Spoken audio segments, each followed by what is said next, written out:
Okay, तो अब हम बात करते हैं अमीनो एसिड की। अमीनो एसिड क्या होता है तो समझने की कोशिश करेंगे। अगर हम अमीनो एसिड की बात करें तो अमीनो एसिड जनरली क्या होता है हमारे पास, ये भी बायोमोलिक्यूल्स का एक तरह से पार्ट है। और अमीनो एसिड के अंदर जनरली जब हम बात करते हैं तो हमारे को अमीनो एसिड जो होते हैं इसके अंदर एक अमीनो ग्रुप होता है और एक हमारे पास कार्बोक्सिलिक फंक्शनल ग्रुप होते हैं। तो अमीनो एसिड में आपको कितने तरह के फंक्शनल ग्रुप मिलेंगे, तो 2 फंक्शनल ग्रुप इसके अंदर प्रेजेंट है। कितने ग्रुप होते हैं, 2 फंक्शनल ग्रुप्स आपको देखने को मिलेंगे इसके अंदर अमीनो एसिड। कौन कौन से फंक्शनल ग्रुप होते हैं, तो फर्स्ट होता है हमारे पास अमीनो ग्रुप और सेकंड होता है हमारे पास कार्बोक्सिल ग्रुप। दो तरह के हमारे पास फंक्शनल ग्रुप प्रेजेंट होता है अमीनो एसिड के अंदर। एक सिंपल अमीनो एसिड की बात करें तो उसको हम अल्फा अमीनो एसिड बोलते हैं और उसका सिंपल सा स्ट्रक्चर है, तो आप देख सकते हैं। आप हमारे यहाँ पर एक कुछ भी आप ग्रुप ले सकते हैं, जनरली हम यहाँ पर CH3 ले लें और इसके साथ हमारा जो COOH और NH2 है, तो ये अमीनो ग्रुप है और ये हमारा क्या है, कार्बोक्सिलिक ग्रुप। तो ये अमीनो ग्रुप भी प्रेजेंट होता है, सॉरी ये कार्बोक्सिलिक ग्रुप जो है आपका, ये जो आपका कार्बोक्सिलिक ग्रुप जो है ये भी प्रेजेंट होता है और ये NH2 जो हमारा अमीनो ग्रुप है ये भी क्या होता है, हमारा अमीनो ग्रुप भी प्रेजेंट होता है। तो इन दोनों ग्रुप जब एक साथ प्रेजेंट होते हैं तो इसको बोला जाता है अमीनो एसिड। और एक सिंपल अमीनो एसिड का स्ट्रक्चर है और यहाँ पर ये ग्रुप जो ये चेंज होते रहते हैं तो उसका नाम भी फिर चेंज होता है।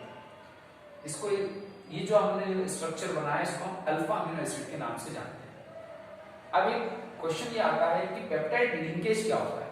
जैसे कि हमने आपको ग्लाइकोसिडिक लिंकेज के बारे में बताया कि साइक्लिक स्ट्रक्चर ग्लूकोज का और साइक्लिक स्ट्रक्चर फ्रक्टोज का दोनों का कंबाइन करता है, ग्लाइकोसिडिक बॉन्ड फॉर्म करता है। उसी तरह से हमारे पास अमीनो एसिड के रिस्पेक्ट में भी क्वेश्चन है कि पेप्टाइड लिंकेज क्या होता है। तो ध्यान देना, पेप्टाइड लिंकेज जनरली जब हम देखते हैं तो यहाँ पर 2 अमीनो ग्रुप को फ्यूज किया जाता है। 2 अमीनो ग्रुप जो होते हैं उनको आपस में कंबाइन किया जाता है। तो 2 अमीनो ग्रुप कौन से होंगे, देखिए ये रहा हमारे पास एक अमीनो ग्रुप और एक है दूसरा अमीनो ग्रुप, ठीक है। अब ये जो COOH है इसको मैंने कुछ इस तरह से लिख दिया है ताकि पेप्टाइड लिंकेज समझ में जल्दी आए। क्या करा मैंने यहाँ पर, ये हमारा NH2, ये रहा NH2, ये CH उससे लगा हुआ R और ये हमारा कार्बोक्सिलिक ग्रुप किया। जब इस वाले अमीनो एसिड को दूसरा अमीनो एसिड के साथ कंबाइन करूंगा तो देखो क्या होगा, NH2 था मैंने उसको कुछ इस तरह से लिख दिया, तो ये वाला H और ये वाला OH दोनों मिलकर क्या करेंगे, बाहर निकल जाएंगे। मतलब वाटर मॉलिक्यूल्स आपका क्या हो जाएगा, बाहर। जैसे वाटर मॉलिक्यूल्स बाहर होगा तो देखो क्या होगा, NH2 CH R और C डबल। तो पहले मैं क्या लिखता हूं, NH2 CH R और क्या है मेरे पास C डबल। इसके बाद यहां पर क्या बचा, NH बचा क्योंकि H तो इस OH के साथ कंबाइन होगा, H2 वाला लिया उसने, तो NH और ये पूरा स्ट्रक्चर फिर मैं यहां पर ड्रॉ ये राइट कर देता हूं। ये आपका NH, ये आपका CH, ये रहा R, ये क्या होगा आपका C डबल O। तो ये जो आपने बॉन्ड बनाया है इस बॉन्ड को बोला जाता है पेप्टाइड लिंकेज। क्या बोला जाता है, पेप्टाइड बॉन्ड भी बोला जाता है, ये बात ध्यान रखना। पेप्टाइड बॉन्ड भी बोल सकते हो आप इसको। तो पेप्टाइड बॉन्ड कब बनेगा, जब हमारे पास एक अमीनो एसिड दूसरे अमीनो एसिड के साथ क्या करता है, फ्यूज होता है या कंबाइन होता है, तो वाटर मॉलिक्यूल्स बाहर निकलता है और हमारा पेप्टाइड बॉन्ड बनता है। कहां से वाटर मॉलिक्यूल्स बाहर निकलता है, तो यहां से निकलता है, ठीक है। तो इस तरह से हम इसके अमीनो एसिड की बात करते हैं। क्या कहा मैंने, अमीनो एसिड जो होते हैं इसके अंदर 2 फंक्शनल ग्रुप होते हैं, एक हमारे पास अमीनो ग्रुप होता है, एक हमारे पास कार्बोक्सिलिक ग्रुप होता है। सिंपल अमीनो एसिड की बात करें तो कुछ इस तरह से उसका स्ट्रक्चर होता है। ये R जो है कुछ भी हो सकता है, फिर इसका नाम भी क्या होता है, चेंज होता है। फिर अमीनो एसिड के जब 2 ग्रुप एक साथ कंबाइन होते हैं तो पेप्टाइड बॉन्ड बनाने का काम करते हैं। इसी पेप्टाइड बॉन्ड को पेप्टाइड लिंकेज के नाम से भी जानते हैं, ठीक है। चलिए आगे हमारे पास आता है न्यूक्लिक एसिड। न्यूक्लिक एसिड क्या है, तो न्यूक्लिक एसिड एक तरह से हमारे पास लॉन्ग चेन होती है पॉलीमर ऑफ न्यूक्लियोटाइड। तो जो भी न्यूक्लियोटाइड की लॉन्ग चेन जो पॉलीमर्स होते हैं उसको हम क्या बोलते हैं, न्यूक्लिक एसिड के नाम से उसको फिर हम जानते हैं। तो न्यूक्लिक एसिड क्या है, लॉन्ग चेन होती है पॉलीमर्स ऑफ न्यूक्लियोटाइड्स की। इसके अलावा अगर हम बात करें तो इसको पॉलीन्यूक्लियोटाइड के नाम से भी जाना जाता है। न्यूक्लिक एसिड को हम क्या बोलते हैं, पॉलीन्यूक्लियोटाइड भी बोलते हैं, ठीक है। ये जो न्यूक्लिक एसिड को हम 2 कैटेगरी में पढ़ते हैं। कितनी कैटेगरी में, 2। एक पढ़ते हैं DNA और एक हम पढ़ते हैं इसको RNA। डीएनए की अगर जनरली बात करें तो डीएनए क्या होता है, फुल फॉर्म चेक करते हैं, डीऑक्सीराइबोन्यूक्लिक एसिड। डीएनए का फुल फॉर्म क्या होता है, डीऑक्सीराइबोन्यूक्लिक एसिड, और आरएनए का होता है राइबोन्यूक्लिक एसिड। तो फर्स्ट हमारे पास जो डिफरेंस है किसके नाम से हम इसको क्या कर रहे हैं, डीएनए का मतलब डीऑक्सीराइबोन्यूक्लिक एसिड और इसका मतलब होता है राइबोन्यूक्लिक एसिड। दोनों के कुछ बेसिक फीचर्स हैं जो डिफरेंशिएट करते हैं डीएनए और आरएनए। डीएनए की बात करते हैं और आरएनए दोनों ही बॉडी के अंदर होते हैं, लिविंग सेल में होते हैं, लेकिन इनका रोल बहुत अलग होता है। कैसे इनका रोल अलग होता है, जैसे मान लीजिए एक ये सेल है, इस सेल के अंदर क्या होता है, न्यूक्लियस होता है। तो न्यूक्लियस के चारों तरफ जो एक फ्लूइड होता है जिसको मैं बोलता हूँ साइटोप्लाज्म, और एक हमारे पास होता है ये न्यूक्लियस जिसके अंदर न्यूक्लिक एसिड प्रेजेंट होता है। ठीक है, जो बायोलॉजी के स्टूडेंट है जनरली उनको पता है ये क्या पढ़ रहे हैं हम, डीएनए और आरएनए, है ना। मैथमेटिक्स के स्टूडेंट को थोड़ी सी प्रॉब्लम आती है, तो मैंने कुछ ज्यादा टफ पॉइंट्स नहीं लिखे हैं जिससे हम डीएनए आरएनए को नहीं समझे।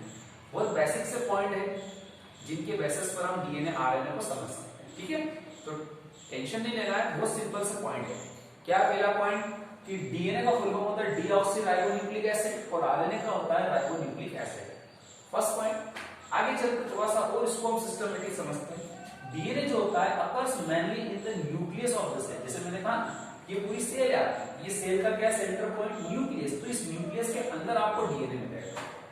ठीक, लेकिन आरएनए की बात करते हैं साइटोप्लाज्म में होता है। साइटोप्लाज्म का होता है अराउंड द न्यूक्लियस, ये न्यूक्लियस के चारों तरफ का जो फ्लूइड होता है वहां पर आपका आरएनए।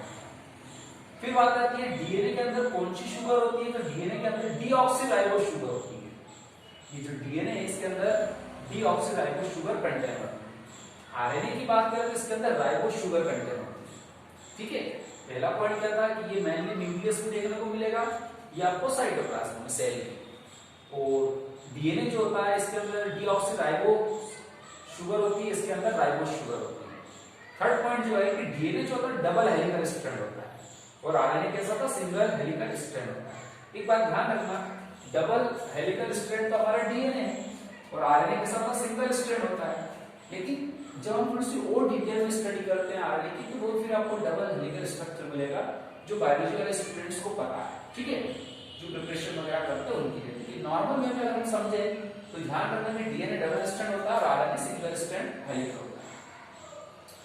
ये डीएनए करता है क्या बॉडी में, तो ये रिस्पांसिबल होता है transmission of heredity character, means जो कैरेक्टर्स होते हैं उनको ट्रांसफर करने का काम करते हैं जनरेशन टू जनरेशन। लेकिन ये क्या करते हैं, आरएनए जो होता है वो हेल्प करता है प्रोटीन सिंथेसिस में। तो बॉडी में जो प्रोटीन है उसको सिंथेसिस करने का काम कौन करेगा, आरएनए करता है। जबकि हेरिडिटी कैरेक्टर्स वन जनरेशन से नेक्स्ट जनरेशन पहुंचाने का काम कौन करता है, डीएनए करता है। तो ये कुछ बेसिक से पॉइंट्स हैं जो हमें डिफरेंशिएट कर रहे हैं डीएनए और आरएनए के अंदर। तो ये पॉइंट हमको पता होना चाहिए। क्या क्या देखना है, सबसे पहले हम बात करते हैं अमीनो एसिड की। अमीनो एसिड क्या होता है, तो अमीनो एसिड हमारे पास टू फंक्शन ग्रुप से बना होता है, अमीनो ग्रुप और एक कार्बोक्सिलिक ग्रुप। इसके बाद अमीनो ग्रुप जो होता है वो बेसिक नेचर का होता है, कार्बोक्सिलिक एक एसिडिक ग्रुप होता है। सिंपल अमीनो एसिड का एक स्ट्रक्चर है जहां पर आर लगा हुआ है, आर जैसे जैसे चेंज होगा नेम भी इसका चेंज होगा।